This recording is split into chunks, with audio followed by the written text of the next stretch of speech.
જીવનનો શ્રેષ્ઠ દિવસ. મનુષ્ય જન્મ લીધો, આજે દ્વિજ પ્રગટ થયા આપણે. દ્વિજ એટલે બીજો જન્મ. જો દાંતને દ્વિજ કહેવાય.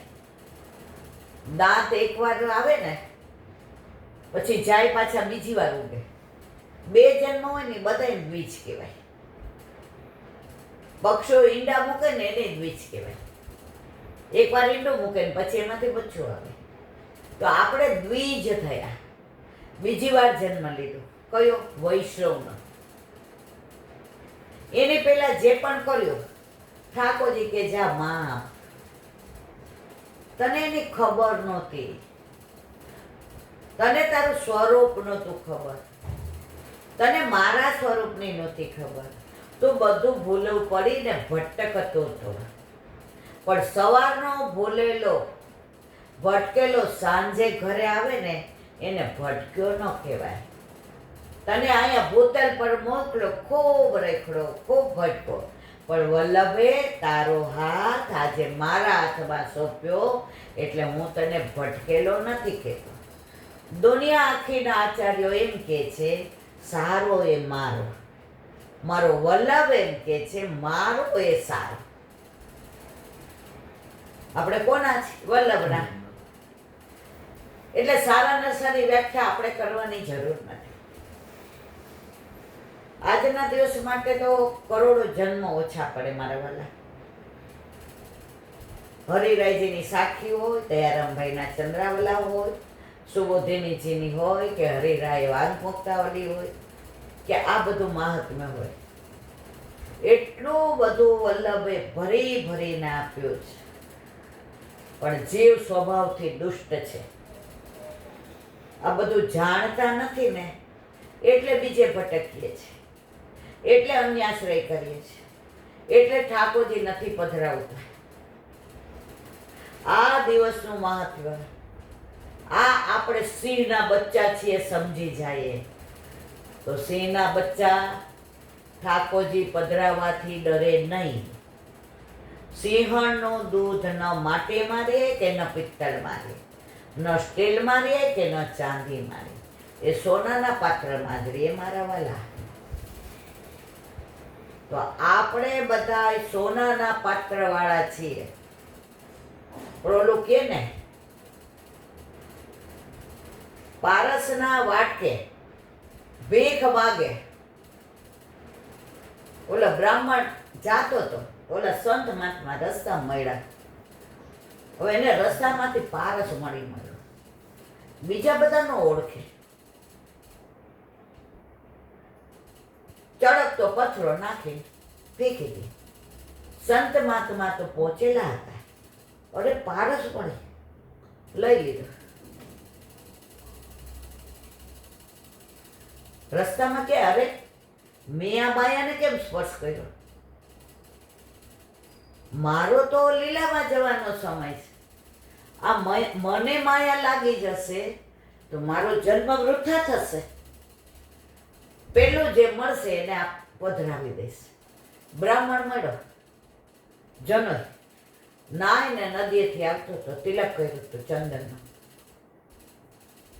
બ્રાહ્મણ દેવતા, મારે હવે ગોચરી કરે, આપણે શું કહેવાય, મધુકરી કરવાનો ટાઈમ. એ કે લ્યો આ લઈ જાઓ, તમારે મધુકરી કરવી જ નહીં પડે. બ્રાહ્મણ દેવતા લઈ વાડકામાં પારસ મણી મૂક્યો. લ્યો આમાં આપો બધાય મનુલા સંતમાં. અરે ભાઈ, તો પારસ મણીનું મહાત્મ્ય ન સમજો. આપણા બધાની દશા આવી છે. ઠાકોરજી પારસમણી નહીં, કોઈનો હીરો નહીં, આ બધાને બનાવવા વાળો જ. પણ જેના ઉપર વલ્લભની કૃપા થાય ને એના ઘરે ઠાકોરજી આવે મારા વાલા. બાકી બધા એમ કે ઈલાબેન એમાં આગ્રહ ન કરતા, હમણાં અનુકૂળતા નથી. ઠાકોરજી કે ઈલાબેન તમે શાંતિ રાખો, ઉતાવળ કરો માં. આ જીવને હજી પ્રભુ પધરાવું એવું સોનાનું પાત્ર થયું નથી. હજી ગિલેટ લગાડેલો છે સોનાનો. બાર બધાને કે છે આ સોનાનો છે મારો હાર, પણ લગાડેલું ગિલેટ છે મારા વાલા. ગિલેટ વાળાનો બાર વેચવા જાય ને તો સોનાનો ભાવ નો આવે, એટલે એને આપણે આગ્રહ કરાય નહીં. એ મારા વાલા ઘણુંય કેવું છે. પરંતુ પારસમણીની વાત નીકળી તો એક કહી દો. વૃંદાવનમાં એક જ્ઞાનદાસ કરીને સંત હતા, અને સ્વામી હરિદાસ જેણે બાંકે બિહારીનું પ્રાગટ્ય કરીને પાઠ બેસાડ્યા, એને કોઈ રસ નહીં. રાધે રાધે બાંકે બિહારી રાધે, બસ બીજો કોઈ રસ જ નહીં. હવે આ જ્ઞાનદાસને પારસમણી મળ્યો હતો. હવે ભક્તિ એટલી કરે, દાન એટલું કરે, નામ એટલું લે. પારસમણીમાંથી જેટલું રોજ મળે એમાંથી ભંડારા કરે ને બધા મંદિરોમાં હીરા મોતી માણેકના શ્રૃંગાર કરાવે ને વધે એટલું પોતાના માટે ઉપયોગ કરે. હવે મનમાં અંદર રંચક અભિમાન કે પારસમણી ભલે મારી પાસે, બીજા પાસે હોય તો આટલું કરાવે. ઠાકોરજીથી બધું સહન થાય, અભિમાન સહન થાય નહીં. હવે એના મનને વ્યથા રહેવા માંડે, એનું મન ઉદ્વિગ્ન રહેવા માંડે, ઉદાસ રહેવા માંડે. સ્વામી હરિદાસ પાસે, પ્રભુ આટલું સુખ છે, આટલા ભંડારા કરું છું, મારી પાસે પારસમણી આટલા મંદિરોમાં હીરા મોતી માણેકના દાન કરું છું. મન ઉદ્વિગ્ન રહે છે, વ્યથા અનુભવે છે, મને ક્યાંય ગમતું નથી. રસ્તો બતાવો. તારી પાસે પારસમણી છે? હા. યમુના જંપતરાલ રાજા સ્નાન કરે. ઓલાને આમ મનમાં વિચાર આવ્યો, અરે હું ખરું કરીશ, ખોટું કરીશ, આ પારસમણી જશે મારું શું થશે? પણ ગુરુ આજ્ઞા, આજે ગુરુ, કાલે ગુરુ પવિત્ર ધરાવવાની, પવિત્ર બારસ, અને આજે વલ્લભ ગુરુને જ ઠાકોરજીએ આજ્ઞા કરી. યમુનાજીમાં સ્નાન કર્યું, પારસમણીને જોવે ને જોવે ને આમ મન ન થાય, પણ ગુરુનું નામ લઈને પધરાવી દીધું. પાછા આવ્યો, પધરાયો, હા હવે જલસા કર. પારસમણી ગયો, પૈસા તો ગયા, હવે તો મધુકરી કરે ત્યારે ખાવાનું મળે. હવે કોઈ ભંડારો કરે ને બધાની વાહ વાહ થાય ને, અરે રે મારી પાસે હોત તો હું ભંડારો કરત, મારી વાહ વાહ થાય. વળી કોઈ કે અહીંયા 50 તોલા સોનાનો હાર કરે હોય કે આ મંદિર માણે કેવો ઉપરનો ઓઢાડ્યો ને વાહ વાહ, આવા ભગવદીઓ છે. અરે રે આ પારસમણી ન પધરાવે દીપ તો મારી વાહ વાહ.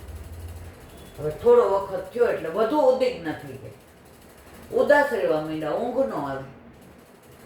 સ્વામી હરિદાસજી પાસે બહુ વ્યથા થાય છે. આ બધાય કરે છે, હું કાંઈ નથી કરી શકતો. તારે નામ જોઈ છે, તારે પ્રતિષ્ઠા જોઈ છે, તારે પ્રશંસા જોઈ છે, તો 84 લક્ષ યોનીમાં ફર. અને જો તારે છેલ્લો જન્મ હોય, ઓલાને સામો જોયો, ઓલાનો વિચાર કરતો જોયો. સ્વામી હરિદાસજી બેઠા હતા, આ રજ લીધી વ્રજની, આમ લઈને આમ કર્યું, ઉપરથી નાખી. કેટલા પારસમણી જોઈએ એટલા, લઈ જા, કર પાછા ભંડારા. કર બધે સેવા, તારી નામના થશે, તારી વાહ વાહ, લઈ જા લઈ જા. એ મારા પ્રભુ મારી આંખ ઉઘાડી દીધી. વળી આ વ્યથામાં પડવું નથી, હવે મારે કથા જ કરવી છે. મારે છેલ્લો જન્મ છે, હવે મારે આમાં ભટકવું નથી. પણ આપણને બધાયના ક્યારે સમજાય ખબર છે મારા વાલા? અંત સમય આવે ને, અંત સમય જ્યારે આવશે મારો, દેહનું નહીં રહે ભાન, દેહનું નહીં રહે ભાન. એવે સમય કરજો બંસરી સોર. ઠાકોરજી કે આપણે ક્યાં ઓળખાણ જ છે? તે બ્રહ્મ સંબંધ લીધું, પછી કોઈ ગુરુ પવિત્ર ધરાવવા ગઈ? ઠાકોરજી પધરાવ્યા, સેવા કરી, મારા ગુણાનુવાદ કર્યા, મને ભોગ ધરાવ્યા, મારું નામ લીધું. હવે પણ તારે મારી ઓળખાણ જ નથી, તો બંસરી સ્વર કરવાનો, તુલસીજી મોઢામ દેવાનું, યમના પાન. હવે ફરો, હવે 84 લક્ષોની પછી માનવ દેહ મળે, પછી પાછા મળજો. જો વેલું સમજાઈ જાય તો આપણા દોષ સામું પ્રભુ જોતા નથી. એક બેન 72 વર્ષ, હવે સત્સંગ સાંભળે, ઠાકોરજી પુષ્ટ કરાવે છે, પણ મારી પછી કોણ? અમારા ઘરમાં તો કોઈ રામને માને છે ને કોઈ ભદ્રકાળીએ જાય છે ને કોઈ આ. મેં તમારા બ્રહ્મ સંબંધ, હા તમારા વરને અમને અમાર બેયને જ કમાય જ કોણ? એ કે હવે છોકરા પણ અમારે પેન્શન આવે છે. એલા બેન 72 વર્ષે પધરાવાય ઠાકોરજી, મેં તો 92 વર્ષે પધરાવાય. એના વર કે હું એને બહારની ટેલ કરી દઉં. એલા બેન મને અંદરનું કાંઈ ન આવડે, કારણ કે અમે આવું કાંઈ જોયું જ નથી. અમે નાના હતા ને ગુરુદેવ આવ્યા ને આખા ગામને દેતા હતા, તો અમને બ્રહ્મ સંબંધ દીધો, બીજી કાંઈ અમને. પણ અમે કોણથી પહેરી એટલી ખબર પડે. મેં તો બહારની ટેલ એ કે એ બધી કરીશ. વાસણ બોલતા ન આવડે કે ઠાકોરજીના વાસણ બધા ઘસી દઈશ, એને જોશે બધું લઈ આવી દઈશ, ફ્રૂટ બધું સુધારી દઈશ. ઓલું હજી ઠાકોરજી નહોતા પધાર્યા એટલે ભાષા પુષ્ટિ માર્ગ એ ન હોય કે પ્રભુના પાત્ર કરીશ, કે પ્રભુનો વ્યવસ્થિત કરીશ, કેટલું. મેં કીધું તમારે પધરાવે છે? એ કે પણ મને 78 વર્ષ છે, પહેલાના જમાનામાં તો એલા બેન ઉંમર નહોતા જ. મેં એ ઉંમર છોડો, પધરાવા છે? એ કે હા. પછી અમે નહીં હોઈએ તો ગુરુ ઘરે પધરાવા કોણ જશે? મેં દી પ્રભુની ચિંતા કરવા છે ને તમે હું કામ કરો છો? ઠાકોરજી પધરાવ્યા. હવે દૂધ મિશ્રી મેવું અને બેનથી જે સામગ્રી થાય, કોક વાર પેડાય કરે ને કોક વાર દૂધીનો હલવોય કરે ને એના થાય એટલું 3-4 દિન. એનું વરને એમ કે થોડું તમે હલાવો ને, 2 જણા પ્લેટફોર્મ પર બેસીને હલાવે, પછી ત્યાં સફાઈ થઈ જાય એટલે કે હવે જાઉં છું બહુ ને કે તમારે. અમે બધા એ કે બેન 6:30 પછી ઉઠે, અમે 5 વાગે ઉઠી જાય. પ્રભુ કેવી કૃપા કરી. એની મોટી વહુને લગ્ન થી 18 વર્ષ થયા હતા. હવે પથ્થર એટલા દેવ કર્યા, પણ આ પ્રભુ આના માટે નથી. પણ પ્રભુ પધારે ને એટલે અવાંતર ફળ. અવાંતર એટલે વચગાળા હતા. અહીંથી બોમ્બે જતા હોઈએ, રાજધાની બરોડા ઊભી ન રહે, પણ મનમાં એમ થાય કે લીલો ચેવડો ત્યાં મળતો હોત ને ઊભી રહેતી હોત તો સારું. એટલે ટીટી કે નથી ઊભી રહેતી, આપણે કે હાલો કાંઈ વાંધો નહીં. હવે ત્યાં સિગ્નલ ન મળ્યું, બરોડા ઊભી રહી, ઓલો વેચવા વાળો ચડીને આપણને કે લીલો ચેવડો, અરે લાવ લાવ લાવ લાવ. તો આ અવંતર ફળ છે. આપણી મંજિલ કઈ છે? બોમ્બેની. તો 18 વર્ષે પ્રેગ્નન્ટ રહ્યા. એના મનમાં ઠસી ગયું કે આ બધી કૃપા ઠાકોરજી ઘરે પધાર્યા એની. એ બા મારે બ્રહ્મ સંબંધ લેવું છે. બેટા વિચારીને લેજો, નાનો ટેણીઓ છે. પણ નાનો ટેણીઓ હોય તો ટેન ન કરાય. એના વરને કે આપણે બે લઈએ. એનો વર કે હું કંઠી પહેર્યા સિવાય કાંઈ નહીં કરવું, સવારના પોરમાં કચકચ ન કરવી, આવું ન બોલો. બે બ્રહ્મ સંબંધ લીધું.